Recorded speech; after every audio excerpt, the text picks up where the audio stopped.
बिस्मिल्लाहिर्रहमानिर्रहीम। दोस्तों, आज की जो मेरी वीडियोज़ का टॉपिक ये है कि इंडिया जो है F-35 एयरक्राफ्ट्स अमेरिका से ख़रीदने जा रहा है और प्राइम मिनिस्टर मोदी जो है इस वक्त डोनाल्ड ट्रंप के हुजरे में मौजूद हैं और डिस्कशन जारी है। अब इसका इम्पैक्ट और रीजन में क्या होगा, स्पेशली चाइना और पाकिस्तान इस चीज़ को कैसे देख रहा है। और पाकिस्तान ने तो ऑलरेडी कंसर्न भी शो कर दिए, हालांकि उसको नहीं करनी चाहिए, चले कंसर्न शो कर दिए। तो नाज़रीन, सबसे पहले हम चलते हैं कि इंडिया कुछ सालों से डेस्परेट था अपनी जो एयर फोर्स है उसको इन्हेंस करने का। हालांकि तेजस पे उन्होंने तेजस का कॉन्ट्रैक्ट जो चल रहा है उसमें इंजन का मसला है और इंजन भी अमेरिका ने सप्लाई करना था, मगर जानबूझ के तेजस का इंजन नहीं दिया गया, इसलिए कि आप तेजस को छोड़ें, आप हमारा F-35 खरीदे। और अब बात यह कि F-35 जो है कोई आम तैयार नहीं है, 5th जनरेशन तैयार है और इस वक्त सबसे टॉप ऑफ द लिस्ट है 5th जनरेशन में। हालांकि चाइना के पास भी है, मगर F-35 बहुत एडवांस है। मगर इसके साथ साथ एलन मस्क ने इसको सफ़ेद हाथी का नाम दिया है, क्योंकि ये कोई लगभग इंडियन 50 करोड़ से भी ज़्यादा का जहाज़ है और इसकी मेंटेनेंस भी सालाना करोड़ों में आती है। और एक फ़्लाइट जब ये लेता है तो भाई वो भी करोड़ों में जाती है, 1 घंटे की फ़्लाइट वो लेता है। तो अच्छा, अब ये तो हुआ। अब सवाल यह है कि इंडियन प्राइम मिनिस्टर के पास तो Su-57 का भी चॉइस मौजूद था, जो कि रशिया का था 5th जनरेशन। उसने इसको क्यों ही एक्सेप्ट किया? क्योंकि अमेरिका ने इस वक्त पूरी दुनिया के ममालिक जो है ना उन पे अपना होल्ड जमाने की कोशिशें कर रहा है और वो धमकियों पे धमकियां लगाता है कि जी हमारी चीज़ ना ली तो हम ये कर देंगे, हमारी चीज़ ना ली तो हम वो कर देंगे। और इंडिया के प्राइम मिनिस्टर भी इस चीज़ में खुश हैं कि भाई अरबों डॉलर्स का एक कॉन्ट्रैक्ट आपने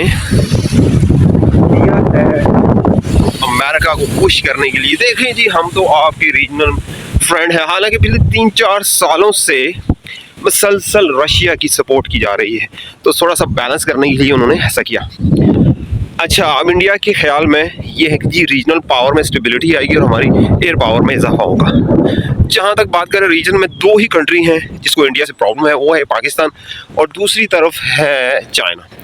अब देखिए, चाइना का मुकाबला इंडिया नहीं कर सकता, ये सारी दुनिया को पता है और इंडियंस को भी पता है। Chinese are massive in manufacturing, हर शोबे में उनका मुकाबला शायद की कंट्री अब करने के काबिल भी नहीं रहा।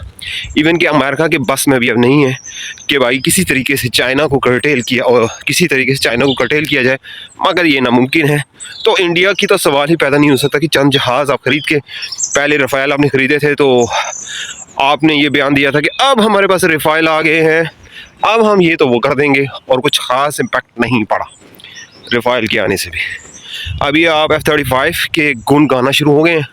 चीज़ वो होती है जो आप ख़ुद बनाएं, और इसके अलावा आपका कंपेटिटर्स जो है वो किस लेवल पे खड़ा हुआ है ये भी देखें। दूसरे पाकिस्तान पे आ जाएं, देखें आप जितनी मर्ज़ी पावर हासिल कर रहे हैं, मगर एक चीज़ तो आपको भी पता है कि Pakistan is a nuclear country, nuclear weapons country है, तो उसके साथ भी आप कंपटीशन नहीं कर सकते किसी भी स्टेज पे। अगर आपने सोचा एग्रेशन का, तो आपको अच्छी तरह पता है भाई कि आपका कंट्री बड़ा है, उसका साइज़ बड़ा है, उसकी मिलिट्री पावर बड़ी है, आपका इकॉनमी भी बड़ी है इंडिया की, there is no doubt about that.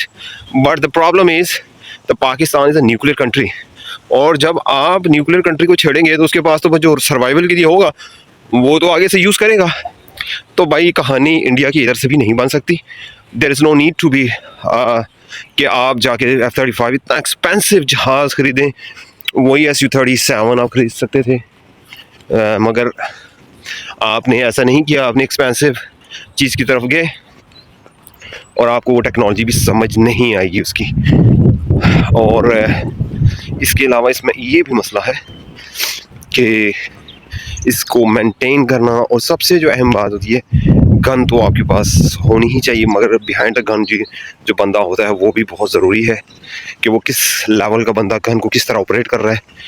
तो ये भी एक सवाल इंडिया के ऊपर है, पहले से मौजूद है।